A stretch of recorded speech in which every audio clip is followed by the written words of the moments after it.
we're going to start by what we call defining your moment. Gwendolyn Scott? Yes. I'm Detective Ray Curtis. This is Detective Benson. We need to talk to you for a minute. So sorry, I'm busy. It's important. My client is important. You can call my office. You know, a guy named Tom Newberry just gave me this girl's number, PR flag. She likes to buy voicemail passwords and blackmail her clients. Maybe I'll call her instead.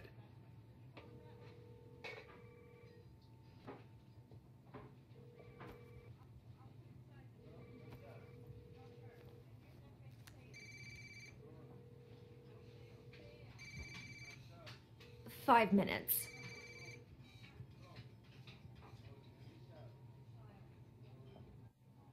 Was that fun, Detective? Sometimes I like to play rough. Well, so do I. But a little charm can go a long way. Sorry, I promise this will only take a moment of your time. You're a busy girl. Thanks. I appreciate it. And I promise I won't make up extra questions as an excuse to talk to you longer. All right, Romeo, settle down. Ask away.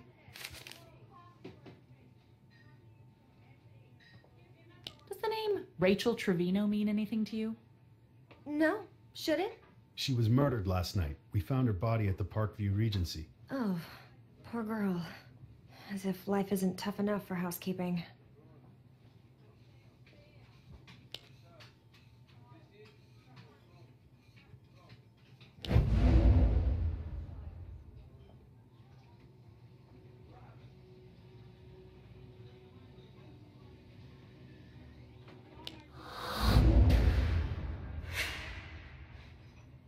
I didn't say anything about her being with housekeeping. I must have read it in the paper. Nothing's been released to the papers yet. It must have been gossip. You know how these things get around, Detective.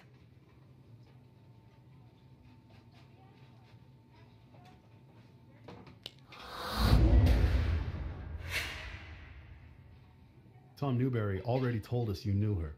Oh, that Rachel. Of course. My mistake. I can be such an airhead.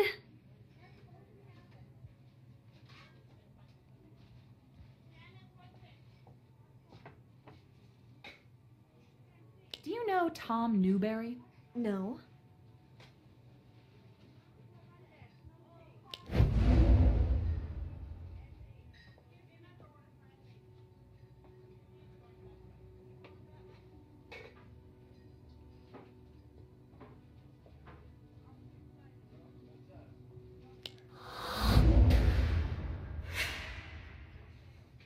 He says he knows you. That's how we got your name. A lot of people know me. Do a lot of people call you? Not the right people.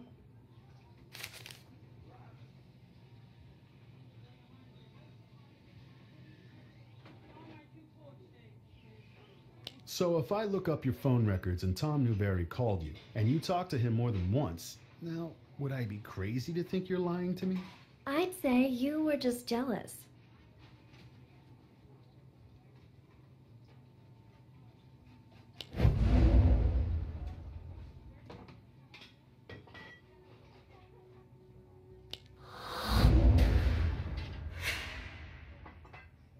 I'm not the jealous type, Miss Scott, and I don't like playing games. You knew him.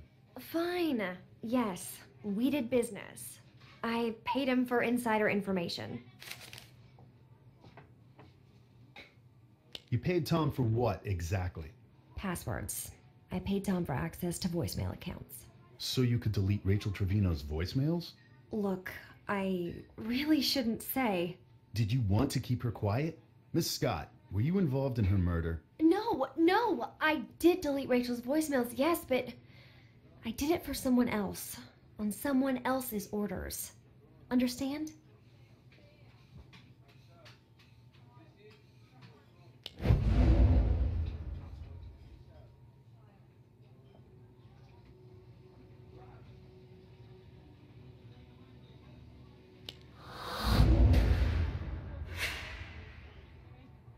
All right, I'm listening.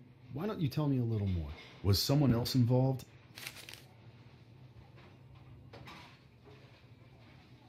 Who asked you to delete the voicemails? A client.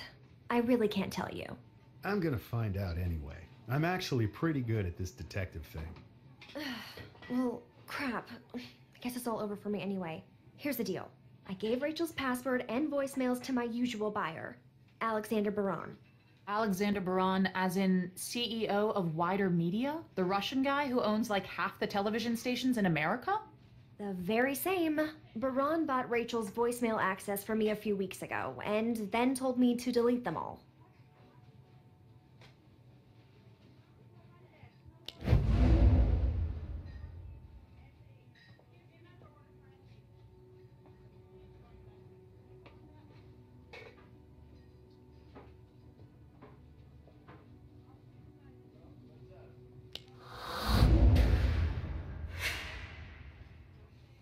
Wider Media.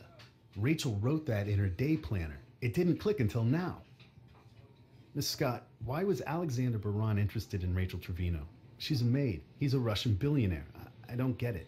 Rachel Trevino was not a hotel maid. She was an activist, a blogger, and she had uncovered some dirty, dirty secrets about Alexander Baran. He's a very bad boy detective. What did she find out? Baran has a problem keeping it in his pants, especially when it comes to housekeeping staff. We've had to cover up a few unsavory encounters. Rachel tried to set up a sting going undercover at the hotel, and I honestly don't know what happened after that, but I think she got in over her head. Did Baran kill her? And this is where my lawyer would advise me to keep my mouth shut. Come on, Gwen. Oh, now it's Gwen. I like that. Okay, look, all I'm gonna say is the Parkview Regency Hotel has a front desk, right? Ask them who stayed there on Saturday.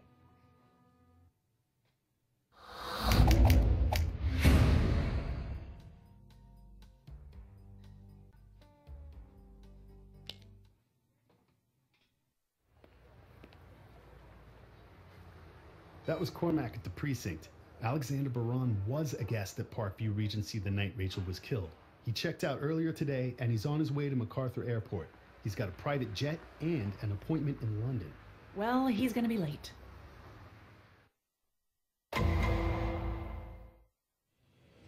Mr. Baran! Mr. Baran! Detective Curtis, NYPD. We need to talk to you about the murder of a hotel maid over the weekend. A maid? Are you serious? I'm leaving for London.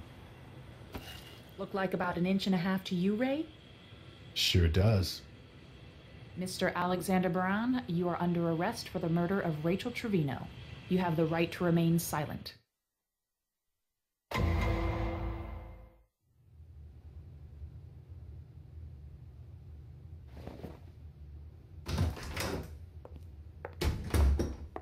I don't know why we're wasting time here. I'm a Russian. I have diplomatic immunity. We did a little research on you, Mr. Braun. Rachel's blog was a very interesting read. Maids, waitresses, executives at your own company? Is there any woman you wouldn't hit on? Your mom? Miss Benson, I am a handsome, virile man. I radiate power. Women are attracted to it despite themselves. Here's a clue. When a woman is attracted to you, she does not slap you with a sexual harassment lawsuit. You've had 12. I'm a flirt. I get slapped with all sorts of things.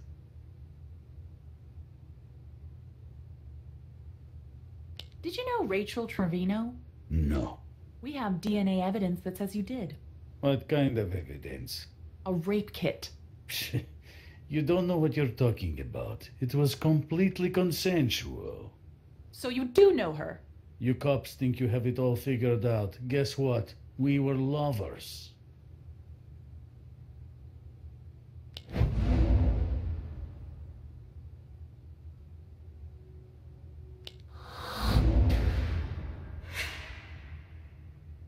I'm not buying it. Sorry, Charlie. An earlier witness already told us Rachel didn't have a boyfriend. And you lied about knowing her just now. That's 2 strikes. A jury might see it different. When I left the room, that girl was alive.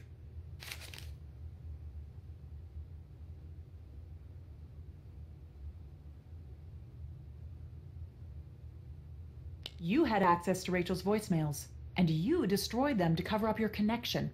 Not true. I never touched the voicemails.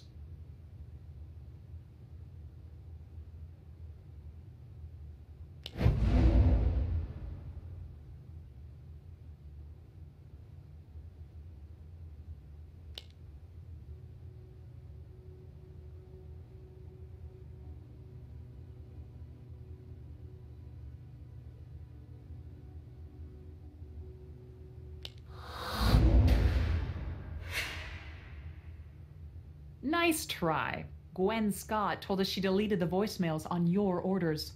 You're guilty as sin, Baron. If you say so. Rachel knew all about you. She was gathering evidence about you, about unreported assaults. I wouldn't know anything about that. I never even heard these voicemails you're so very concerned about.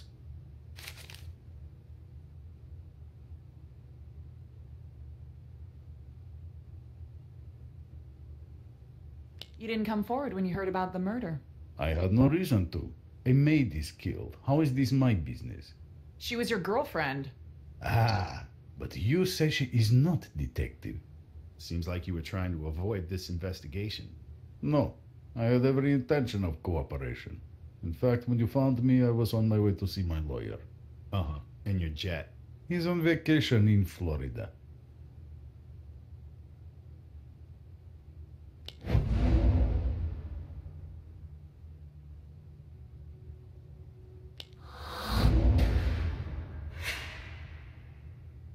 You said you were headed to London. It's just a hop, skip, and a jump to Moscow from there, and then you'd be out of our reach. Your knowledge of geography is so American.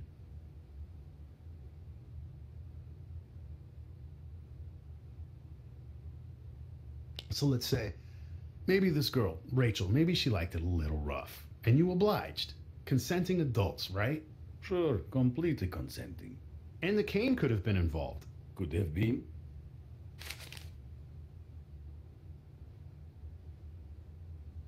You know, killing the witness to a crime gets you an automatic upgrade to murder 1. What crimes? What witness? Rachel had evidence on you, Baron. She knew what you were up to. She wasn't a witness to anything. Those voicemails were about an expose, a plan to blackmail me.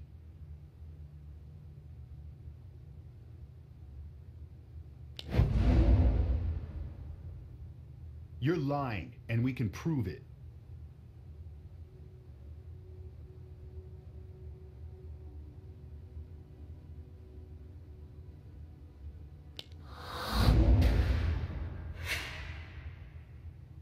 You just told us you never heard those voicemails, so there's no way you could know what they were about.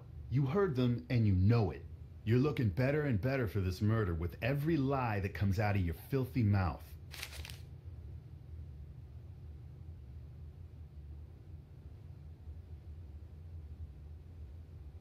Tell me how the cane fits into this scenario. Was it an accident? I'm sure it must have been. Did she ask you to use it? Yes, she asked me to do it. It was her idea. She liked that kind of thing, I guess. Like I said, it was all consensual. This girl was kinky. She saw my cane. She wanted to try it. She was an adult. So you admit it? No. No.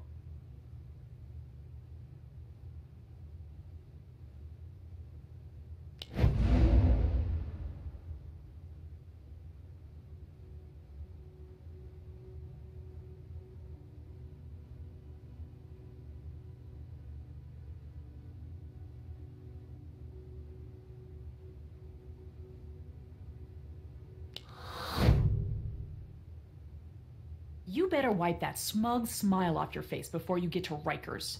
Miss Benson, I'm innocent of this offensive charge. My lawyers will have this all thrown out, and my country will protect me. Really? We can place you at the murder scene. We can connect you to the victim and her voicemails. And your cane is a match for the murder weapon. Now might be a good time to panic. That's a hell of a lot of evidence to throw out. That's why I have a hell of a lot of lawyers. Don't worry, I'll be out in a few days. Then maybe I'll call you, baby. Gosh, you are just not my type. Come on, Ray. Let's go get a bite. Mr. Baron can stew in his own ick for a while.